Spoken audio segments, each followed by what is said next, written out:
So here's something that shouldn't be possible. Prince William has, in effect, staged a quiet coup inside Buckingham Palace, and his opening move was to begin systematically removing Queen Camilla from the royal machine, piece by piece, after a secret luxury yacht scandal blew up in the middle of the summer. And I promise you, the wildest part isn't even the yacht. The wildest part is how the whole thing unraveled, because it didn't come apart through some daring investigation or a dramatic whistleblower. It came apart because of a routine ship registry update. A boring maritime filing that exists purely for insurance purposes. The kind of document nobody on Earth reads unless it's their actual job. And that single dull piece of paperwork set off a chain reaction that is now reshaping the British monarchy in real time. That's where this story genuinely starts. And I'm telling you, the deeper you go into the timeline, the more the official explanations just fall apart in your hands. If you're new here, hit subscribe right now so you don't miss where this goes, because it is still moving. Let me take you back to the trip nobody was supposed to know about, because the timing of it is almost unbelievable. It happened in late July 2025, and picture the contrast, because the contrast is the whole thing. While William and Catherine were grinding through back-to-back public engagements across the country, a children's hospice in Birmingham, a veterans event near Edinburgh, the unglamorous, dutiful work of the job, Camilla was on a super yacht anchored off the southern coast of France. And this was not a royal vessel. It wasn't chartered by the Crown with an official staff list and a tidy entry in the court circular. It was a private super yacht registered in Malta, called the Esperanza III, owned through a holding company in Luxembourg, and belonging to a Swiss-based financier whose name appeared nowhere in Camilla's official schedule, nowhere in her public diary, and nowhere in any palace press release across that entire summer. And here's what I want you to sit with, because it's the tell. No announcement was made. No royal correspondents got a briefing. And even the palace press office, which normally logs practically every significant movement of a senior working royal, had no record of this journey at all. Think about how strange that is for a second. This is an institution that records everything. The absence of a record isn't an oversight. An absence that complete is a decision. Somebody kept this off the books on purpose. And once you accept that, every innocent explanation that came later has to climb over that one fact first, and most of them can't. Now, the yacht's owner has never been convicted of anything, and I want to be fair about that. No authority has ever charged him with a crime. But over the past decade, his name has surfaced in multiple European lobbying disclosures. His company holds active interests in land development, agricultural policy, and heritage property law. And those are fields that sit uncomfortably close to exactly the kinds of decisions that royal patronages and crown estate management can quietly influence. In other words, he is precisely the type of individual the royal family swore off after the Prince Andrew disaster. And here's where it gets worse. And honestly, this is the detail that reframes everything. Camilla had stayed on his boat before. That came out later, and we'll get to it. But hold that thought, because it turns a single lapse into something with a shape. For now, stay on this July trip, which ran 5 days, and look at who was on board, because the guest list reads like a conflict of interest checklist. There was a party donor with active property planning applications in the West Country. There was a European media executive whose company holds broadcasting contracts with businesses that receive royal endorsements. And there were at least 2 individuals whose names had appeared in leaked files from a 2023 lobbying investigation in Brussels. None of these people were there in any official capacity. None of them were on any public record. This was, by every appearance, a private gathering of people with business interests orbiting the crown, hosted on a boat that officially did not exist in Camilla's life. And I keep coming back to that guest list, because think about what it actually represents. Every single person on that boat wanted something that the crown, in one way or another, can touch. Property decisions, broadcasting contracts, heritage rulings. This wasn't a group of old friends catching up over dinner. This was, at minimum, a room full of people with business before the very institution Camilla represents. All of them enjoying 5 days of close, private, unrecorded access to the Queen Consort. And even if not one improper word was ever spoken, even if it was all perfectly innocent conversation over wine, the picture alone is radioactive. Because in this world, appearance is substance. The moment it looks like access to the crown is something that can be enjoyed on a rich man's yacht, the damage is already done, whether or not a single favor was ever exchanged. And William, of anyone, understands that the appearance is the whole game. So how did it break? And this is the part I find almost poetic. It didn't break through a scoop. It broke through that routine ship registry update, the maritime filing almost nobody reads. That document placed the vessel at a specific marina on a specific date. A royal researcher then cross-referenced the filing against a photograph one of the guests had posted, a background shot of a dinner on deck, up briefly on a private Instagram account before the user thought better of it and deleted it. But someone had already saved the image. And within 48 hours, that photo was in the hands of 2 British journalists and a German outlet that had spent years mapping European lobbying networks, which meant they knew exactly what they were looking at. By the first week of August, reporters were quietly verifying the basics. By mid-August, the palace press office started getting phone calls it was in no way prepared to answer. And I keep coming back to how thin the thread was. One deleted photo, one filing nobody reads. That's all it took to pull on, and the whole thing started to come loose. Now, this situation was uniquely damaging, and not just because of the vacation itself, but because of when it happened. And you have to understand the context to feel the weight of it. For the previous 18 months, William had been pushing a very specific plan inside the palace. Tighter controls on the outside relationships senior royals could keep. Rules on gifts and hospitality from anyone with financial interests connected to the crown. And a clear internal order that the monarchy simply could not survive another access-selling scandal like the ones that hollowed out Prince Andrew. And here's the thing, William hadn't just talked about this, he'd put it in writing. His team had sent the updated rules to the households of every senior royal, and this guidance was mandatory, not a polite suggestion. Camilla's office received that document, and she went on the trip anyway. Stop and think about what that means. This wasn't a woman who didn't know the rules. This was a woman who had the new rules in her own office and stepped straight over them. Royal sources spoke to the Times in August and described the atmosphere inside Kensington Palace as one of controlled fury. And if you understand how William actually operates, that phrase should chill you far more than any story about shouting ever could. Because William doesn't yell, he doesn't leak to the press, he doesn't grant interviews to explain his side. What he does is remove people. He removed his own brother from the royal institution. He removed Camilla's own sister, Annabel Elliot, from the Duchy of Cornwall payroll without a single public word. He forced Prince Andrew out of Royal Lodge through a process so patient and so methodical that by the time it was finished, Andrew had no cards left to play. And everyone who knows William says the same thing about him every time.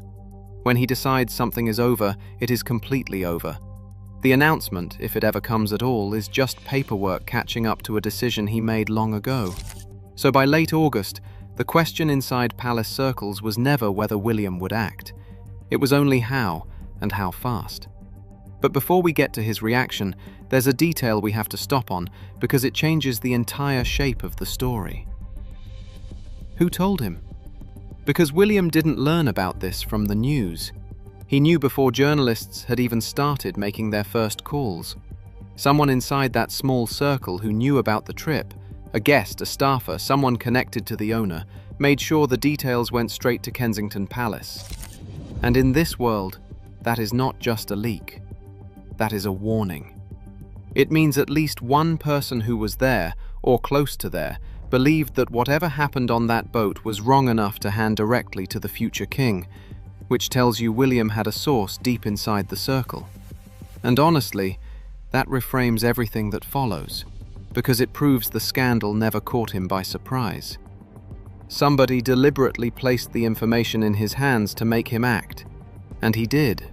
And I want you to sit with what that source actually means, because it's easy to skate past. Somebody who was trusted enough to be in that world, close enough to know the details, looked at what was happening and made a choice. Not to go to the press for money, not to sit on it quietly and protect their own position, but to route it straight to the future king. And you only do that if you've already decided which way the wind is blowing. You only do that if, on some level, you've concluded that William is where the real power now lives, and that being the person who warned him is a safer place to stand than being the person who stayed silent. So the tip-off isn't just a piece of information, it's a data point about the whole institution. It tells you that people on the inside are already quietly reorganizing themselves around William, already treating him as the center of gravity, already making their small private bets on the future. And that shift, that quiet repositioning of loyalties, was happening before a single engagement ever got reassigned. The staff felt the change coming before Camilla did. Now let's talk about the paper trail, because this is where Camilla's story really comes apart. The Esperanza 3 is registered in Malta, carries a Maltese maritime license, and is owned through a Luxembourg holding company. That structure, island registration plus a continental holding company, is common enough for luxury vessels, but it also makes financial transparency extremely difficult. And that is the whole problem here, because nobody has clearly answered the one question that matters: who actually paid for Camilla's time on board? Because when royals accept private travel or hospitality from outside individuals, they are supposed to declare it. There is a specific system for exactly this. Senior royals who receive gifts, travel, or lodging above a certain value must report it through internal palace channels, and those reports feed into annual transparency records that senior household officials review. And Camilla's July trip appears in none of them, not one. The holding company that owns the Esperanza 3 is registered in Luxembourg as Verlaine Capital Partners, with 3 listed directors. And one of them is a British citizen who was named in a 2022 Parliamentary Committee report on foreign influence in UK property markets. Now, the report did not accuse him of a crime, but it did say his firm's lobbying around heritage land decisions deserved closer scrutiny. And I need you to connect that, because heritage land decisions are exactly the arena where royal support carries genuine weight. The King's Foundation, which Charles spent decades building, and which Camilla is publicly linked to, weighs in on precisely those kinds of choices. Is that definitive proof of wrongdoing? No, but it is significant, and it is the kind of significant that the palace's own new rules were written to prevent. And this is where Camilla's team made things worse. Because when the questions came, the answer that came back was essentially that private travel is a personal matter. And here is the problem with that line. It works fine for a holiday a royal pays for themselves with no outside financial strings. It falls apart completely when the trip is hosted by someone whose company has a clear financial link to royal charities. At that point, it stops being a private matter and becomes a conflict of interest, which is the exact thing the palace's rules exist to stop. So that answer landed very badly inside Kensington Palace, and William's office challenged it within days. A source described the pushback as direct, meaning no diplomatic softening, no going through assistance. The message was blunt, calling this a private matter was unacceptable, and a full account of the trip's financing was to be handed to the King's senior officials immediately. And as of this reporting, that information had not come. And then it got more complicated, because this was not the first time. 3 palace sources confirmed to 2 different publications that Camilla had accepted hospitality from the same yacht owner before, during a long weekend in the summer of 2023. That trip was also kept quiet, also left off the transparency records. And here is the part that should make you lean in. One senior official noticed that earlier trip at the time. There was a quiet conversation. Nothing formal was recorded, and the matter was dropped. William did not know about it then.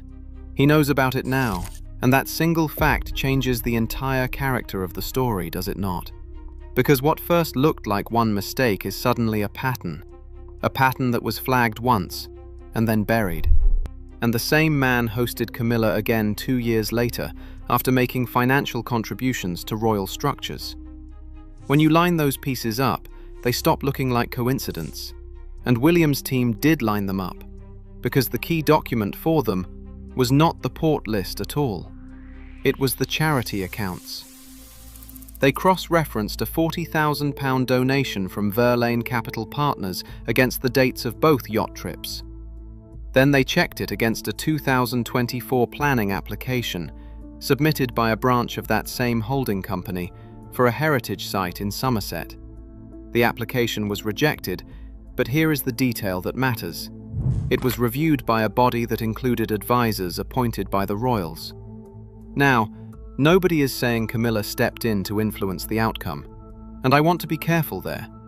But the appearance of a close relationship with a businessman seeking decisions from bodies linked to her own network is exactly, precisely, the thing the palace had promised the public it would stop. So by late August, William's team could see this was no longer a story about a yacht. It was a failure of palace governance. And that left everyone circling the one question nobody inside the building wanted to ask out loud. Did Charles know? The meeting that changed everything happened on a Tuesday, the first week of September 2025. And every single detail of it was a signal. It was held at Kensington Palace, William's own residence, rather than at Buckingham Palace, the King's. And that choice alone sends a message before anyone says a word. 3 senior advisors attended: William's private secretary, his communications secretary, and one official from the King's household who had been ordered to attend rather than invited. Ordered. And nobody in that room missed the weight of that word. William brought a physical folder, printed documents, not a screen. Inside were the charity financial statements, the port logs, the 2022 lobbying disclosures, and a single-page summary of the 2023 trip, the earlier journey that had been quietly noted and then hidden away by an official who should have passed it up the chain. William set the folder on the table and left it there. He didn't walk them through it. He didn't describe the contents. He simply said he needed to know who saw this in 2023 and decided it didn't need to go any further. And think about the theatre of that for a second, because it's deliberate. He could have emailed the documents. He could have had an aide summarize them. Instead, he printed them, put them in a physical folder, carried them into a room in his own house, and let them sit there, closed, on the table, while he asked his questions. The folder was the point. It was a physical object that said, "This is real, this is documented, this is not going away, and I have it." In an institution that runs on the unrecorded word and the quiet understanding, William walked in with paper. And everyone in that room understood the message underneath the message. The era of things being handled with a discreet conversation and no notes was over.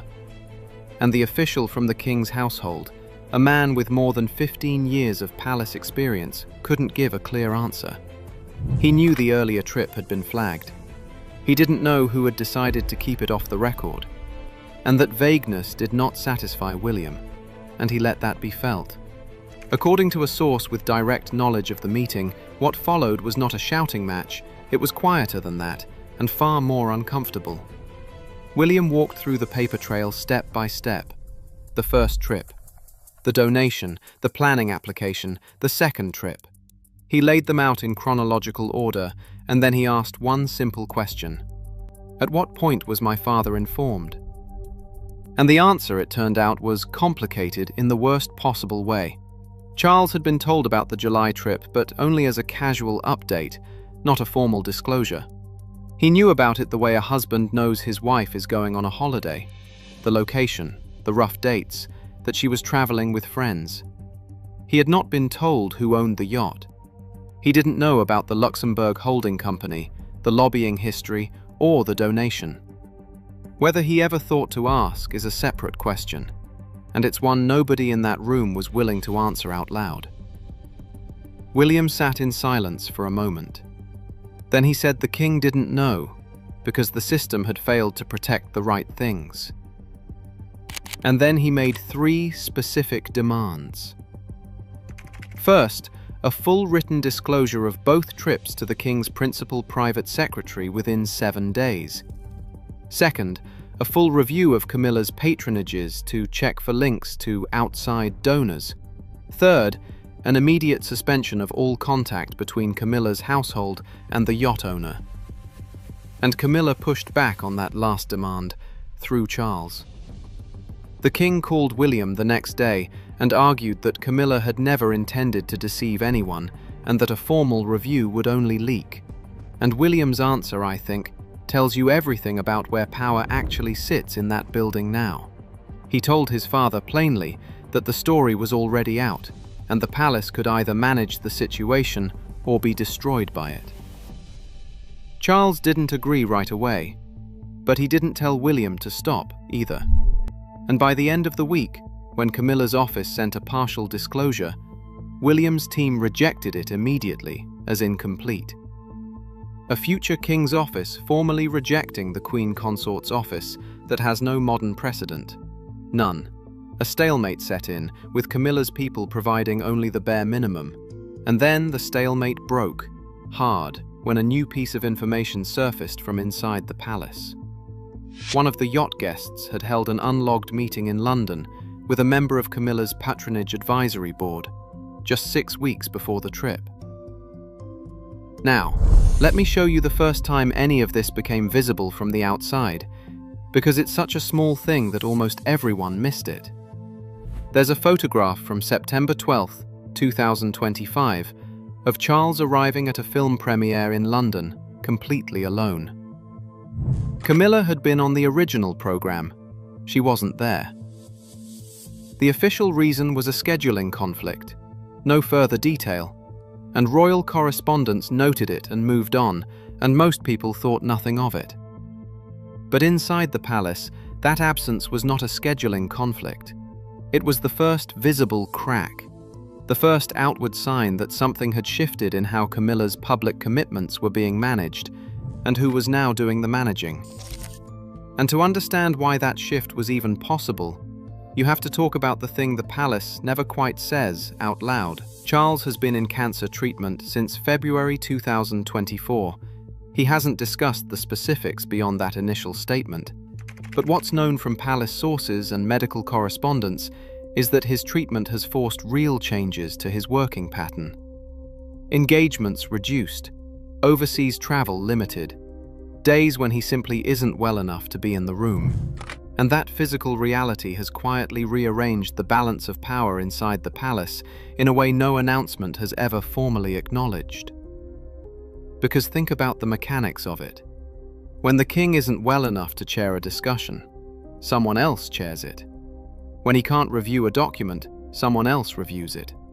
And across 2024 and into 2025, that someone, with increasing regularity, has been William. This isn't a coup in the dramatic sense.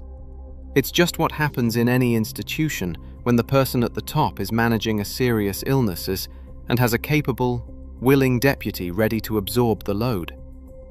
But it does mean that by the time the yacht story broke, Charles's ability to step in and shield Camilla was already far more limited than it had been 2 years earlier. Not because he'd lost the title, because the day-to-day gravity of the institution had already been shifting toward William for months, and everyone inside knew it. So that phone call Charles made, the one where he argued the review would only become a bigger story, that was a genuinely hard call for him to make. Charles does not find confrontation with his son easy. Their relationship was carefully rebuilt over the years after the worst of the Diana-era fallout, and he has put real effort into it. And he loves Camilla deeply. He spent 30 years being publicly savaged for that relationship, and he married her when doing so was still a real risk to the institution itself. His commitment to her is not in question, and I do not want anyone to hear this and think it is. So when William told him the partial disclosure was insufficient and the review would proceed regardless, Charles pushed back again. He reportedly told William that Camilla had given him her word there was nothing in the 2023 trip that needed further scrutiny. And William told his father, flatly, that her word did not match the documentation. And I want you to really hear that exchange because it is extraordinary. A son telling his father, the reigning king, that a personal assurance from the king's own wife is not good enough, and the king not being in a position to simply end the conversation with a firm no. Charles asked for more time. William gave him 72 hours. Those 72 hours were some of the most strained the household has been through. Charles spoke to Camilla. Camilla spoke to her advisors. Her advisors spoke to palace lawyers. And at some point, the question of that 2023 meeting between the yacht guest and her patronage board member was put directly to Camilla. And her answer was that she hadn't been at that meeting and hadn't known it took place. Now, that may be completely true. But look at the problem it creates, because it's a trap either way. If she didn't know it happened, then someone in her own circle arranged a meeting between one of her patronage advisors and a man who would later host her on a yacht and didn't tell her. So either her own staff were managing her without her knowledge, or the meeting wasn't considered important enough to mention to her. And honestly, neither of those is a comfortable thing for Charles to have to defend. Both of them make the picture worse, not better. By the end of those 72 hours, Charles had arrived at a place no husband ever wants to reach. He couldn't contradict William's factual case, because the documents existed and the meeting had happened. He couldn't independently verify Camilla's account, because the relevant staffer had only given a partial explanation. And he couldn't tell William to drop the review without openly undermining the institutional reform agenda that he, Charles, had himself publicly endorsed. He called William on the Thursday evening. The conversation was shorter than the first. He told William to proceed, asked that Camilla be treated with dignity throughout, and requested that nothing go public without his prior knowledge. William agreed to the last two. The review, it turned out, was already underway before the call even ended. And here's the thing Charles couldn't bring himself to say out loud, but that every senior official understood by then. He had just stopped being able to protect her.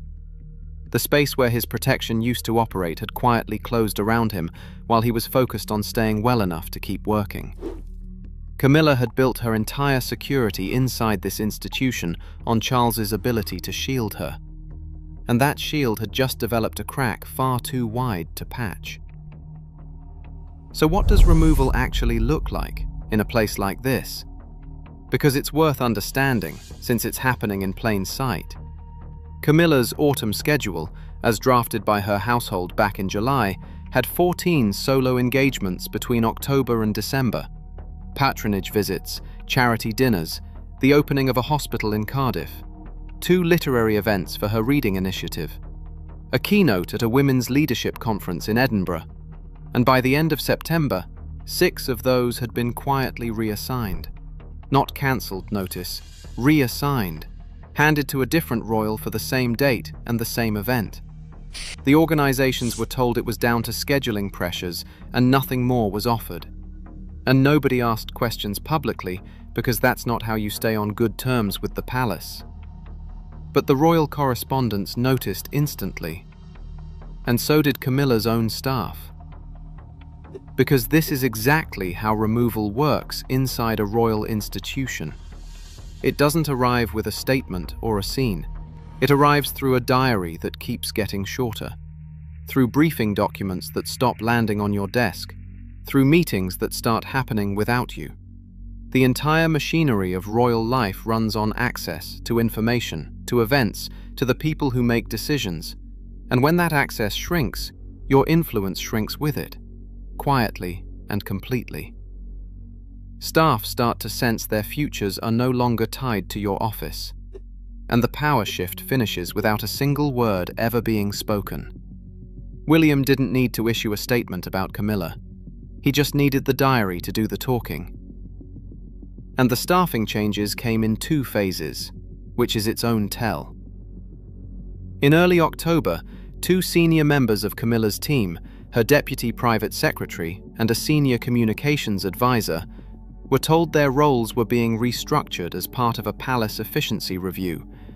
Both took alternative positions in the wider household. Neither was replaced. The second phase was quieter. 3 junior staff redeployed by the end of October. And so Camilla's dedicated team went from 11 people at the start of 2025 to just 7 by November. At the same time, her access to information narrowed. Senior royals receive regular private briefing documents, foreign policy, domestic politics, institutional matters, and Camilla had received a broad selection since the coronation. But from October, her distribution was cut back. Foreign policy briefings stopped.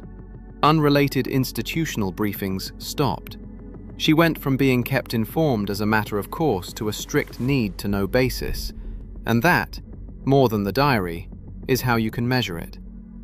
Information is the currency in that building, and hers was being quietly devalued. And here's why that matters more than it might sound. Being in the room, being on the distribution list, knowing what's coming before it is public, that isn't a perk. It's the entire basis of a senior royal's influence. It's how you shape things, how you get consulted, how people treat your opinion as something that has to be managed. Take that away, and the title stays exactly the same while the substance underneath it hollows out. You become someone who finds out what the family decided at the same time as everyone else. And for a woman who spent decades earning her way into those rooms, being quietly shown the door of them without anyone ever actually saying the words, is its own particular kind of message. And Catherine's role in this transition has been unmistakable. She took over the Edinburgh Women's Leadership Conference and 2 of the charity dinners that had originally been Camilla's. And here's the detail that gives it away. Catherine's office confirmed her attendance within a week of the reassignments, which strongly suggests her team knew the slots were opening before Camilla's team had even finished processing the change. That's not reactive. That's coordinated. It let Catherine step smoothly into the spaces Camilla used to occupy, keeping continuity for the organizations and quietly making the substitution look natural. And there's one more detail from late October that shows you how complete the shift really is. William and Catherine spent a weekend with Charles at Highgrove, his private country home in Gloucestershire. Camilla stayed at Clarence House in London. Palace sources called it an informal family weekend, but the fact that Charles, William and Catherine spent that time together, without Camilla, was noted very carefully inside the palace. Because these things are never really informal at that level. So let's be honest about where that leaves her. Camilla still holds her title. She still appears beside Charles at state occasions. On paper, she is still Queen Consort. But the diary is thinner, the staff is smaller, the briefings are limited, and the woman filling her spaces is Catherine. And here's the truth of it, you don't need a formal decree to change someone's position. You just change everything around them until they can feel the difference. And she can feel it. Now, in November 2025, William gave a private speech to a group of senior civil servants working on public sector reform. Closed to the press, no transcript ever released, but 2 people who were there later described it to journalists. And what they reported wasn't the careful, hedged language you'd expect from a future king guarding his image. William told the room, plainly, that institutions which protect individuals at the expense of their own integrity do not survive. He didn't point at anything. He didn't name anyone. He didn't need to. Everyone in that room already knew exactly what had been unfolding inside the palace over the previous 3 months. And that one line, I think, is the clearest window we have into how he actually thinks. Because to understand why his reform agenda isn't just talk, you have to look at what William already controls. The Duchy of Cornwall generates roughly £30 million a year and spans 135,000 acres across England, the Isles of Scilly, and major financial holdings. William has run that estate since September 2022, when Charles became king. And in less than 4 years, he's replaced outside contractors, restructured the management team, and cut every arrangement that ran on personal trust rather than a written agreement. And that last point is the whole key to this man. Undocumented arrangements built on personal trust, that is precisely what happened on that yacht. William didn't arrive at his hard line on governance by accident. He built it over years of running a £1 billion estate, and he proved it worked there before he ever applied it to Camilla. The Royal Foundation is the same story. A chief executive, published annual accounts, clear goals, and when a program fails to deliver, it's cut. One former advisor said William runs it like a man who has been burned by secrecy before, and now believes documentation is the only real protection. And that's not a personality quirk. That's a system, built deliberately, after watching his own family damage itself over and over through informal, unrecorded arrangements. And here's the deeper current running under all of it. The thing you can't leave out of this story, because it's the engine of the whole man. William was 15 years old when his mother died. He walked behind Diana's coffin while the world watched. And the machine that failed to protect Diana, the informal understandings, the things that happened off the record, the institution protecting itself over the people inside it. That is the exact machine William has spent his adult life trying to dismantle. So when he looks at a secret yacht, an undeclared donation, a meeting nobody logged, he isn't just seeing a governance failure. On some level, he is seeing the same shape that swallowed his mother. And I don't think you can understand why he moved this decisively against his own father's wife without understanding that. This was never only about Camilla. Underneath, it has always been about Diana, and about a boy who decided a long time ago that this would never happen on his watch. William has been very clear about the monarchy he intends to build. Fewer working royals, tighter control over who represents the crown, zero tolerance for outside financial relationships that even look like conflicts of interest. And the yacht scandal simply handed him the justification and the momentum to accelerate all of it. The shrinking is already happening. Andrew gone, Harry gone, extended family who used to handle regional events quietly phased out. The public face of the monarchy now is essentially William, Catherine, Charles, and Anne. A smaller group is far easier to control, fewer risks, fewer informal relationships, fewer secret trips. And Catherine's place in that new structure has changed dramatically. She came back to full public duties in early 2025 after her cancer treatment, and immediately took on a heavy load, her office now handling major coordination, attending strategy meetings that traditionally wouldn't have included a Princess of Wales. One source called her a co-strategist rather than a supporting spouse. William trusts her judgment above anyone else's, which makes her, in practical terms, the second most powerful person in the institution. And against that backdrop, here's what you have to understand about Camilla's reduced role. It isn't just a temporary punishment for one trip. The monarchy William is building has a new center of gravity, and she simply is not part of it. The engagements shifted to Catherine are not coming back. The staff cuts are not being reversed, and that leaves the one question palace officials will not touch. When Charles dies, Camilla becomes Queen Dowager. She keeps the title and a residence, but the major estates, Sandringham, Balmoral, pass to William. Almost all the institutional support she leans on exists because Charles is king. When that changes, her whole quality of life inside the institution will depend, more or less entirely, on William's generosity. And given everything that has just happened, how much of that do you honestly think is coming? And I want you to really sit with the position she's in, because it's genuinely precarious in a way that's easy to underestimate. Everything Camilla has, the title, the staff, the residences, the standing, has always been downstream of one thing, and one thing only: Charles being on the throne and being willing to use his authority to shelter her. That was the deal. Unspoken, but total. And it worked for years because Charles was both willing and able. But the yacht scandal exposed something she may not have fully reckoned with until it was happening to her.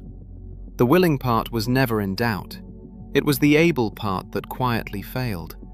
A king in active cancer treatment, focused on conserving his energy for the duties he can still perform, is simply not in a position to fight a prolonged internal battle on his wife's behalf against a son who holds every document and every advantage. And once you see that, you see why William didn't need to be cruel, or loud, or public. He just needed to wait for the protection to thin, and then move through the gap. The whole thing is almost clinical. And here's the part that I think makes this a genuine tragedy rather than just a power story, because I don't want to lose sight of the human being at the center of it. Camilla did something almost nobody believed was possible. She walked into public life as the most resented woman in Britain, tied in the public mind to the collapse of the most beloved marriage of a generation. And over 30 years she rehabilitated herself into a queen consort the country had, more or less, come to accept. That took extraordinary patience and discipline. She earned a place that once looked impossible. And now, because of a 5-day trip and a filing nobody was supposed to read, she is watching that place quietly contract around her, engagement by engagement, briefing by briefing, staffer by staffer, not taken in one dramatic blow, which she might have been able to fight, but drained slowly, in a way that leaves nothing to push against. And the man doing the draining isn't even angry with her, not really. He's just building something she doesn't fit into. So watch what happens next, because this is far from over. The real test isn't the autumn diary or the staff cuts. Those are already settled. The real test is whether Camilla accepts this new, smaller shape, or whether she tries to fight her way back.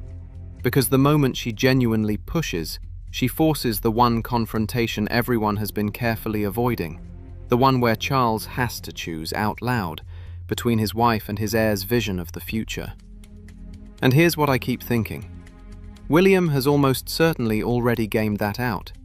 He's not a man who moves without knowing how the board resolves 3 steps ahead, which means if Camilla pushes, and she pushes, she may simply be walking into the next room he's already prepared for her. The question is whether she can see that, or whether the instinct to fight for the position she spent 30 years building is stronger than the strategist's patience she'd need to survive. So here's where it all stands. Camilla still has her title. She still walks beside Charles at state occasions, but the diary is thinner, the staff is fewer, and the woman filling her spaces is Catherine.